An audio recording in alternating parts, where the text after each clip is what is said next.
कश्मीरी सिंधी, पंजाबी हिंदी, बंगाली, असमी, उड़िया, गुजराती, मराठी, कन्नड़, तेलुगु, तमिल, मलयालम, उर्दू, संस्कृत, नेपाली, मणिपुरी, कोंकणी, बोडो, डोंगरी, मैथिली, संताली। सभी भाइयों को नमस्कार। तो आज की वीडियो में हम पढ़ने वाले हैं भारत की 22 भाषाओं के बारे में।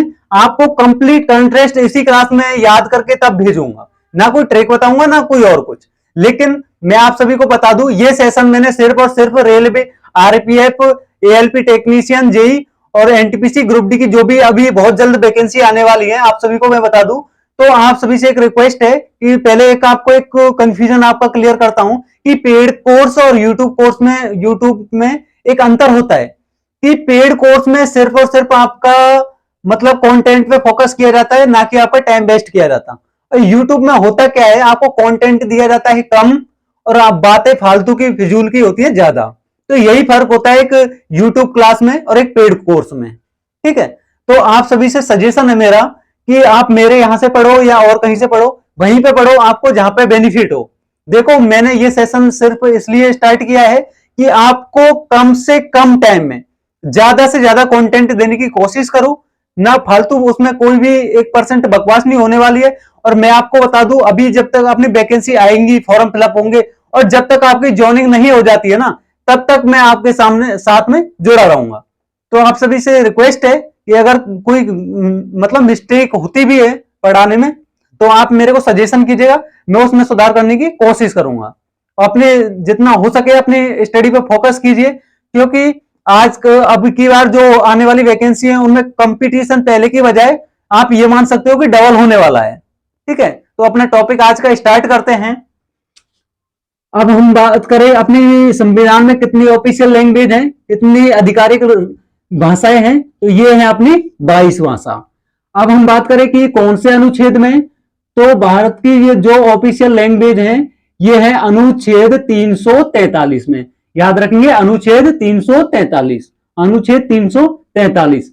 अगर हम बात करें कि कौन सी अनुसूची में है, तो ये जो भाषाएं हैं ये अनुसूची में है, अनुसूची नंबर 8 में। याद रखेंगे, अनुसूची नंबर 8 में है। अब हम बात करें कि सबसे पहले अपनी ऑफिशियल लैंग्वेज कितनी थी, तो ये थी, आपको बता दें हम, सिर्फ 14। अब 8 बाद में प्लस हुई है, ये भी आपको याद करा देंगे 8 कौन कौन सी हुई है। ठीक है, तो देखो, अपनी पहले आपको याद रखना किस तरीके से कि सबसे पहले आपको अपने जो इंडिया का मैप है उसमें टॉप पे चले जाना है।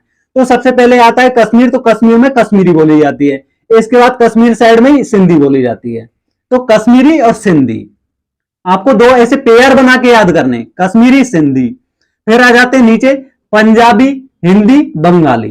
तो आपको उसी डायरेक्शन में जाना, मैप के जरिए सोचना है आपको, पंजाबी हिंदी बंगाली। फिर आ जाता है असमी उड़िया, फिर इधर गुजराती, असमी उड़िया गुजराती। पेयर बना के करोगे तो आपको बिल्कुल की कौन से संविधान संशोधन से हुआ था वो भी याद हो जाएंगे इजीली।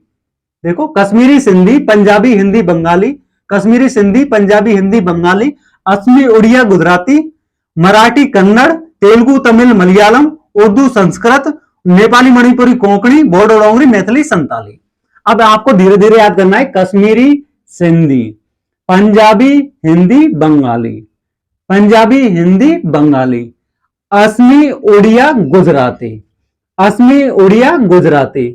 फिर मराठी कन्नड़, मराठी कन्नड़, तेलुगु तमिल मलयालम, तेलुगु तमिल मलयालम, उर्दू संस्कृत, नेपाली मणिपुरी कोंकणी, बोडो डोंगरी मैथिली संथाली। अब देखो, आपको सबसे ऊपर आ जाता है अपना कश्मीर। फिर कश्मीर साइड में कौन सी लैंग्वेज बोली जाती है, दो, कश्मीरी और सिंधी। फिर आ जाते हैं नीचे कौन आ जाता है, पंजाब। फिर पंजाब में पंजाबी हो जाती है। फिर अपने हिंदी स्टेट आ जाते हैं, उनमें बोली जाती है हिंदी। फिर अपन चले जाते हैं पश्चिम बंगाल की तरफ, तो उधर बोली जाती है बंगाली। अब हम बात करें असम की साइड, फिर बंगाल से आगे असम आता है, तो असम में बोली जाती है असमी। फिर बंगाल से इधर की साइड आ जाते हैं, नीचे की साइड, तो ये आ जाती है फिर उड़िया। फिर इधर की साइड आ जाते हैं अपन पश्चिम की तरफ, तो आ जाती है गुजराती। तो आपको 3 याद रखेंगे, असमी उड़िया और गुजराती। फिर जब गुजरात से नीचे आओगे तो आपको आ जाता है महाराष्ट्र। महाराष्ट्र में कौन सी बोली जाती है, मराठी। फिर नीचे आ जाते हैं इसके, तो आ जाता है कर्नाटक, और कर्नाटक में कौन सी भाषा बोली जाती है, तो कन्नड़। एक बार आपको याद कराऊंगा, 1 मिनट पे से समझ लेते हैं। फिर देखो, तेलुगु आंध्रा में, तमिल तमिलनाडु में और मलयालम केरल में। तेलुगु तमिल मलयालम, तेलुगु तमिल मलयालम, और उर्दू और संस्कृत। ठीक है, आपको ये दोनों अलग से याद रखिए, उर्दू और संस्कृत। फिर नेपाली मणिपुरी कोंकणी, नेपाली मणिपुरी कोंकणी, नेपाली मणिपुरी कोंकणी ऐसे याद रखना है आपको। और बोडो डोंगरी मैथिली और संथाली। ठीक है, आप एक बार दोबारा से बोलेंगे। देखो, सबसे टॉप पे कश्मीरी सिंधी, फिर नीचे आएंगे पंजाबी हिंदी, और फिर पश्चिम बंगाल की तरफ बंगाली, फिर आ जाएंगे अपन बंगाल से उधर की साइड तो असम, असमी। ठीक है, असमी, और फिर नीचे आएंगे बंगाल से तो उड़िया और गुजराती, असमी उड़िया गुजराती। और फिर आ जाएंगे अपन उसके गुजरात से नीचे तो आ जाता है महाराष्ट्र, महाराष्ट्र में मराठी कन्नड़, मराठी कन्नड़ को आपको एक में याद रख लोगे, मतलब तेलुगु तमिल मलयालम, तेलुगु तमिल मलयालम, क्योंकि इनका पेयर याद रखना इजी है थोड़ा, इसलिए तेलुगु तमिल मलयालम, और उर्दू और संस्कृत, नेपाली मणिपुरी कोंकणी, बोडो डोंगरी मैथिली संताली। आप इस तरीके से इजीली याद रख सकते हो। अब देखो, यहां तक अपनी जो ये है ना, मलयालम तक संस्कृत तक, ये तो भाई 15 लैंग्वेज है। ठीक है, तो ये तो अपने संविधान में 14 लैंग्वेज, सॉरी।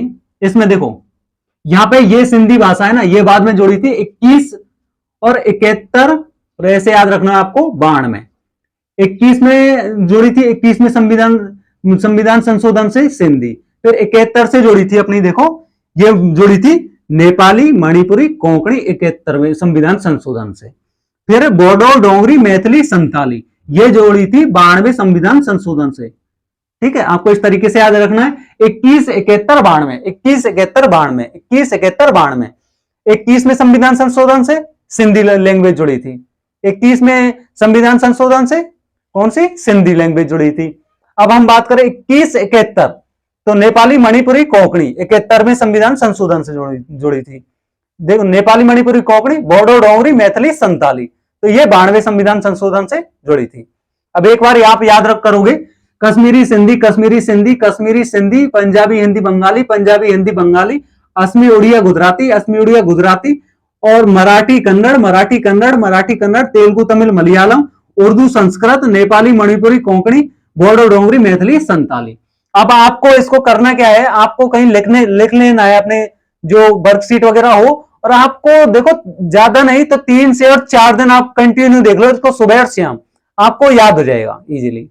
ठीक है, इसी तरीके से मैं आगे भी अपने टॉपिक वाइज खत्म करता चलूंगा, बिल्कुल। ठीक है, और अगर आप चैनल पे पहली बार आए हो तो सभी भाई सब्सक्राइब कर लेना। अगर कोई मिस्टेक हुई हो तो आप कमेंट में बता सकते हो। थैंक यू, जय हिंद जय भारत, मिलते हैं नेक्स्ट क्लास में।